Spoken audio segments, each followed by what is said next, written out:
हृदयदेखि नमन गर्न चाहन्छु र जय किराँत हामी आज यो साधारण सभामा पनि राई भन्ने बित्तिकै म पनि भट्टराई, तपाईँहरू कुन राई हो? बान्धव राई होला, कोही चामलिङ राई होला, त्यही अनुसार म पनि भट्टराई हो है। हामी यो आज वार्षिक यो साधारण वर्षको यो प्रथम साधारण सभा जुन अहिले तपाईँले गर्दै हुनुहुन्छ, वास्तवमा यो प्रथम साधारण सभा भनेको चाहिँ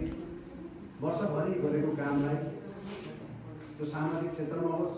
चाहे शैक्षिक क्षेत्रमा होस्, चाहे स्वास्थ्यको क्षेत्रमा होस्, चाहे संस्कृतिको क्षेत्रमा होस्,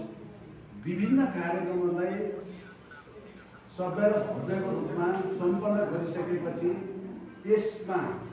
भएका गतिविधिहरूलाई चाहिँ सार्वजनिक रूपमा प्रस्तुत गर्नको लागि सायद यो साधारण सभा हामीले गर्छौँ। त्यही अन्तर्गत आज यो किराँत राई याकाले जुन प्रथम साधारण सभा गर्नुभएको छ,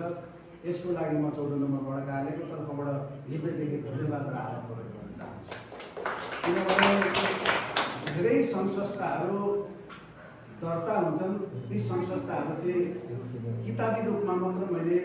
पाएको छु, तर किराँत राई यी याकाको यस्तो संस्था हो एकै वर्षमा धरानको महानगरपालिकाको 14 नम्बर वार्डको प्राइमेरीमा मात्र नगएर विभिन्न ठाउँमा गएर कला संस्कृति, मानव सेवा, सामाजिक सेवा, स्वास्थ्य सम्बन्धीको सेवा गरेको देख्दाखेरि म हृदयदेखि प्रसन्न भएको छु। त्यसको लागि म सर्वप्रथम त 14 नम्बर वार्डको कार्य समितिका सभाध्यक्ष कौशिला चेम्बुङलाई म धेरै धेरै धन्यवाद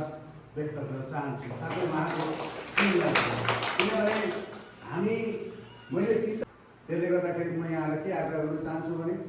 यो धरानको महानगरपालिका बहुभाषिक, बहुधार्मिक, बहुजातीय बनेर बसेको सुन्दर सहर हो। यसमा सबैले आफ्नो संस्कृति, रीतिरिवाज, धर्मको जगेर्ना संस्थाले त बाटो देखाइदिने हो। एउटा कार्यालयको तर्फबाट व्यक्तिगत रूपमा म एउटा तपाईँहरूको सहयोगी भएर तपाईँहरूको म वडा अध्यक्ष होइन, म तपाईँहरूको चाहिँ एउटा कसैको काका होला, कसैको भाइ होला, कसैको छोरा होला, त्यो हिसाबले मात्र नभएर स्थानीय सरकारको हिसाबले पनि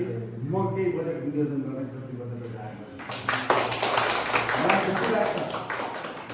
तपाईँहरूले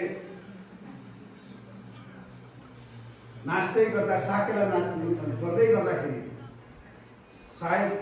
म उपस्थित हुन सकिनँ होला, त्यसको लागि म